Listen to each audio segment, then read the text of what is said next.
Bonjour Luc Olivier, bienvenue chez nous entrepreneurs. Merci pour votre présence et merci pour votre temps. Alors expliquez-nous, qu'est-ce que vous faites et depuis combien de temps vous faites ça? Bonjour Jessica, alors d'abord merci pour l'accueil. Moi j'ai cofondé avec Julie Ramdam Social. Ramdam Social, c'est une entreprise qui veut créer un nouveau mouvement de consommation. Ok. En gros, on fait des très bons produits locaux avec de la matière première locale et qui a vocation à aider les personnes en situation de précarité. Qu'est-ce que D'accord. ça veut dire? Ça veut dire que chaque produit que l'on va vendre sous la marque Ramdam Social cofinancera un repas pour une personne dans le besoin. Très concrètement, on vend par exemple des sablés. Chaque paquet de sablés que vous allez consommer pour l'apéritif va cofinancer un repas avec le secours populaire pour une personne en grande précarité. Génial. Comment vous avez eu Et l'idée? on travaillait avec Julie dans un projet et on s'est rendu compte qu'il y avait deux problèmes. Le premier problème, c'était que malheureusement, un chiffre sur la précarité alimentaire ne faisait que croître. C'est celui de une personne sur trois qui n'arrive pas à faire 3 repas par jour aujourd'hui en France. Et c'est un chiffre qui C'est continue de énorme. grandir. C'est énorme et les associations d'aide à la précarité n'arrêtent pas de tirer la sonnette d'alarme. On a eu le semi-social, le secours populaire, et ils doublent, ils triplent même parfois tous les ans leur nombre de repas distribués. Bah, surtout là, avec ce Et qui s'est passé avec l'inflation, etc., ça a dû avoir des conséquences phénoménales. exactement, et sur toutes les tranches de la population, que ce soit des étudiants, que ce soit des personnes à la retraite, que ce soit des classes qui travaillent. Donc c'est vraiment un défi aujourd'hui de société sur lequel tout le monde doit s'engager. C'est Et le dingue. deuxième chiffre qui nous a fait réagir, c'est qu'il y a 70% des Français qui disent vouloir s'engager contre les formes de précarité parce Ouais. que ce n'est pas normal de les accepter. Et en Ouais. fait, ça nous a fait énormément réagir parce que le premier réflexe de tout le monde, c'est ah ben en fait, tout le monde dit qu'il veut aider, mais finalement, il ne veut pas vraiment. Et quand on a creusé un peu le sujet, on s'est rendu compte que les personnes nous expliquaient que non, ils voulaient vraiment aider, mais ils n'avaient pas forcément le temps, ou ce n'était pas concret ce qu'ils allaient donner et comment ils allaient le donner, ou encore c'était une dépense supplémentaire par rapport à leurs dépenses de base, comme par exemple leurs courses alimentaires. Du coup, on s'est dit qu'on pouvait lever tous ces freins à l'aide en faisant des très bons produits au bon prix. Et cerise sur le gâteau, lorsque vous achetez ce bon produit au bon prix, vous allez aider une personne dans le besoin. Génial. Voilà. Et du coup, aujourd'hui, on a 6 produits qui sont faits avec des entreprises de petite et moyenne taille du bassin sur lequel on évolue. On fait très attention à ce que la matière première soit française autant que possible. Aujourd'hui, on a par exemple du chocolat dans nos cookies qui ne peut pas être français forcément et du parmesan dans nos sablés. Sur tout le reste, on est sur de la matière première Ah oui, locale. d'accord. Ok, super. Et après, on essaie de faire Pardon. Oui. Ouais, allez-y, allez-y. Et on fait des produits qui essayent d'être au bon prix. Par exemple, on fait un paquet de chips qui est aujourd'hui à 2,29 €. Donc, on arrive à être complètement compétitif Voilà. pour nos consommateurs par rapport aux produits qu'ils peuvent retrouver dans les rayons classiques. Ah bah, c'était une de mes questions, effectivement, c'est l'impact sur le prix, parce que souvent, voilà, on se retrouve avec, comme vous le dites, un paquet de chips à 6 euros, et voilà, donc après, c'est Exactement. au niveau de votre marge que ça doit être compliqué, non? C'est ça. Et c'est pour ça qu'on a fait, dès le début, le choix d'aller sur ce modèle de produits, donc des produits qui sont à la fois au bon prix et à la fois qui aident les autres. Et du coup, on ne peut pas se permettre de faire certaines choses. Par exemple, on ne peut pas se permettre de faire de l'innovation. On ne va pas, par exemple, créer la nouvelle chips avec du yuzu, des algues et du sucré salé à l'intérieur Ouais, parce que c'est ça du coûte basique. beaucoup Ok. d'argent d'innover et Ouais. ça prend beaucoup de temps, ce qu'on ne peut pas aujourd'hui se permettre. Du Ok. coup, on fait une très bonne chips de pommes de terre, on fait des très bons cookies au chocolat, parce que, premièrement, c'est ce qu'on peut se permettre de faire avec ce modèle économique d'entreprise. Et deuxièmement, parce que c'est le marché, en fait. Et comme nous, on veut faire un maximum de dons, ça veut dire vendre un maximum de produits. Bien Et sûr. du coup, c'est aller sur les produits les plus achetés par les consommateurs. Et donc, aujourd'hui, enfin, vous avez créé Ramdam Social il y a combien de temps? On a créé l'entreprise il y a un petit peu plus d'1 an.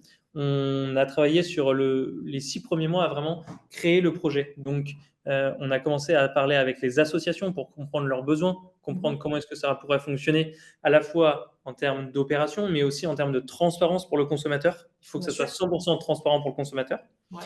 Et on a créé une mécanique où on sait expliquer exactement pour chaque produit acheté ce qui va permettre de financer quoi, à qui, comment. Et, Génial.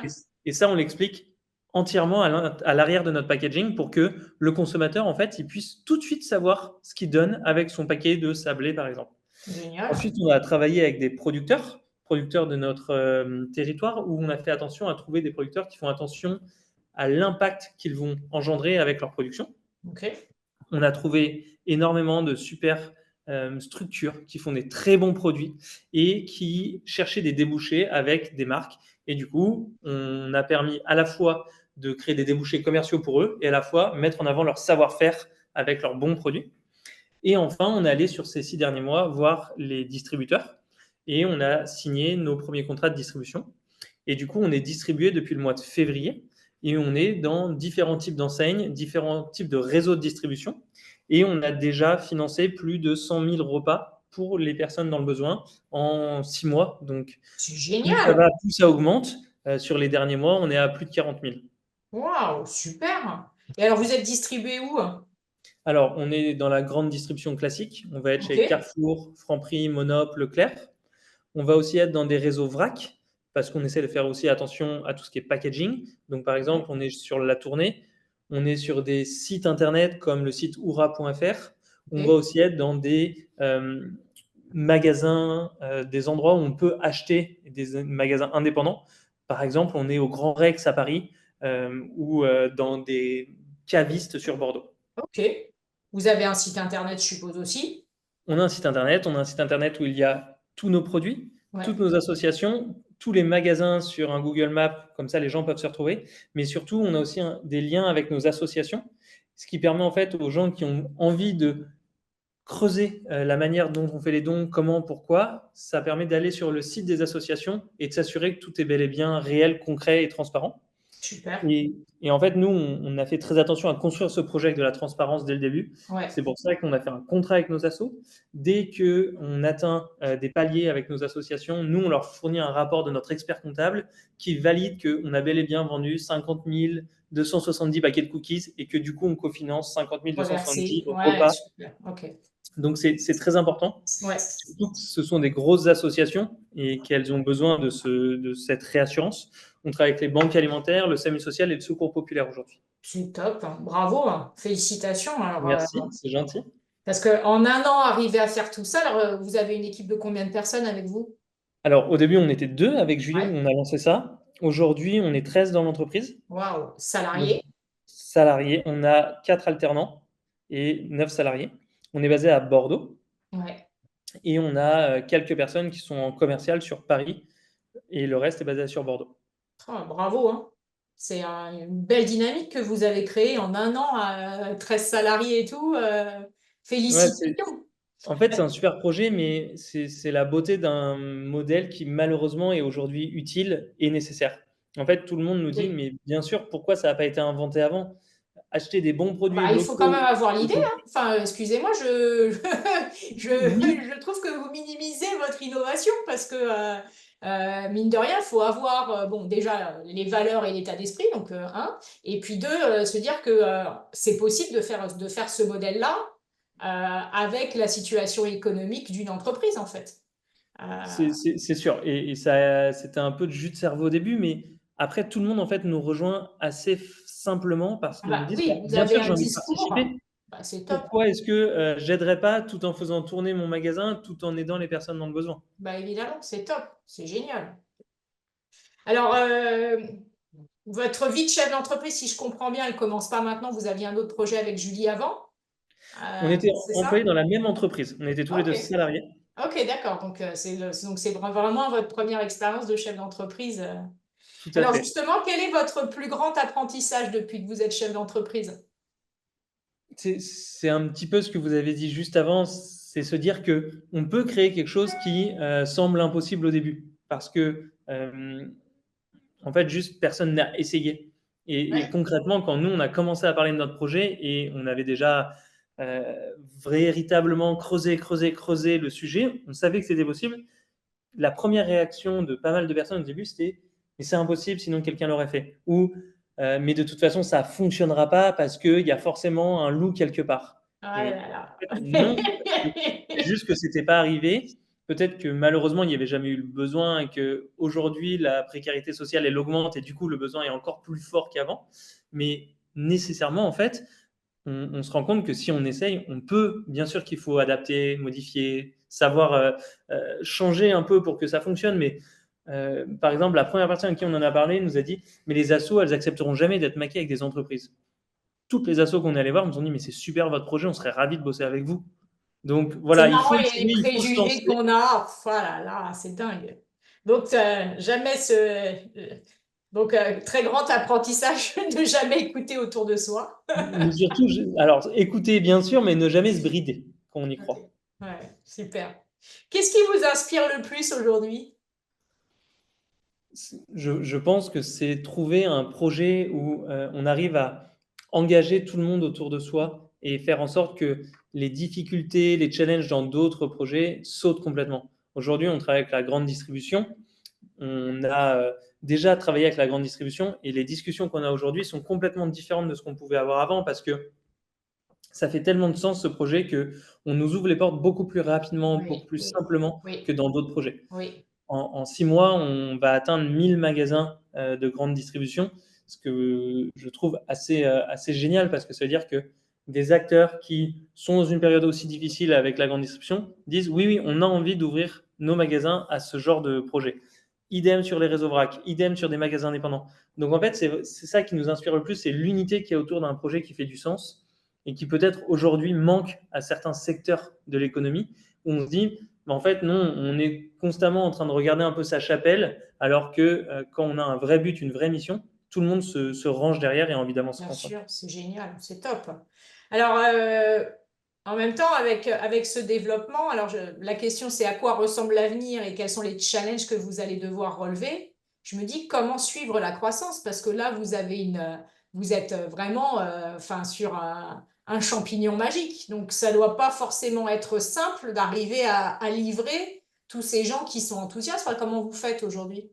Alors, c'est intense, on travaille beaucoup, mais on a la chance de s'être entouré d'une équipe qui est ultra investie, engagée, motivée. Génial. Ouais. Et aujourd'hui, on est capable de livrer beaucoup, beaucoup plus de magasins que ce Ah, qu'on a génial. encore.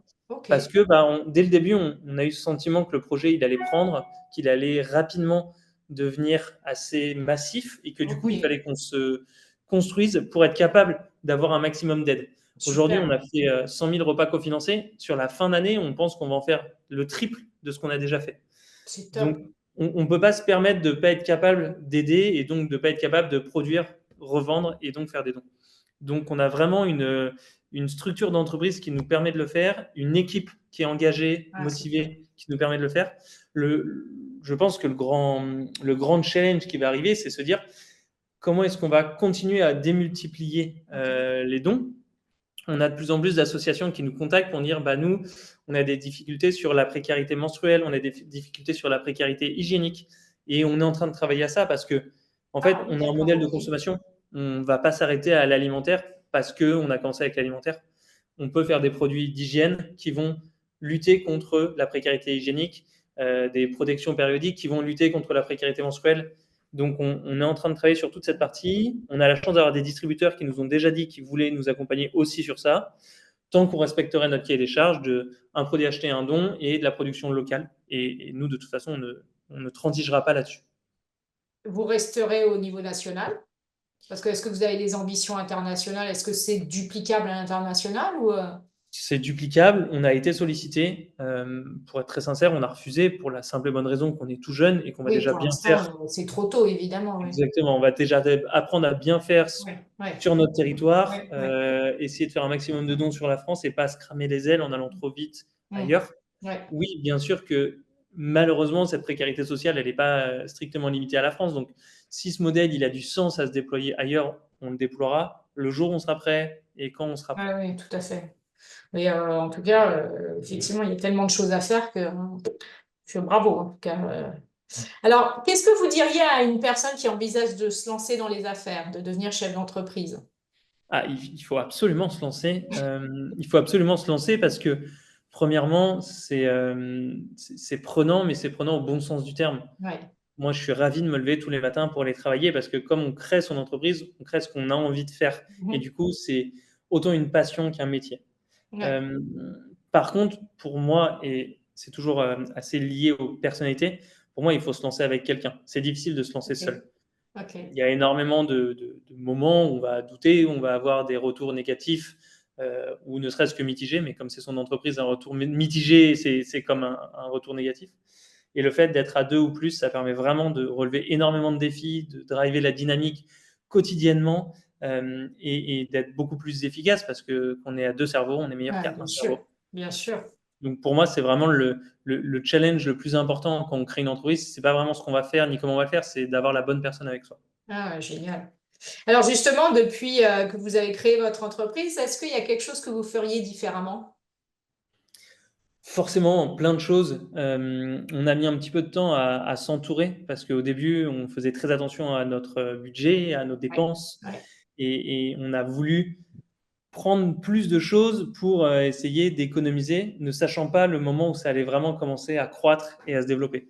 Donc, on s'entourerait plus rapidement de personnes parce que avoir les bonnes expertises, ça permet d'aller beaucoup plus vite et d'aller aussi beaucoup plus de manière pertinente sur le marché qu'on veut adresser. Nous, aujourd'hui, on l'a fait, mais après coup, on aurait pu gagner du temps en le faisant dès le début. Ah, ok, super.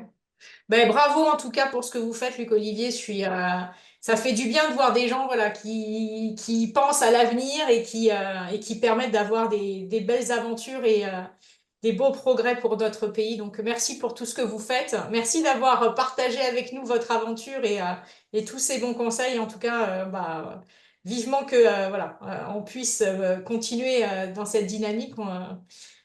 Ouais, les chiffres que vous me dites sont, enfin, pour moi, m'hallucinent, alors qu'on est en France et en 2024. Donc, bon, heureusement que vous êtes là, donc il y a plein de choses à faire. En tout cas, C'est merci gentil. à vous pour votre temps, merci à vous pour tout ce que vous faites et longue vie à Ramdam Social, en tout cas. Merci, Merci beaucoup. Bonne journée. bonne journée.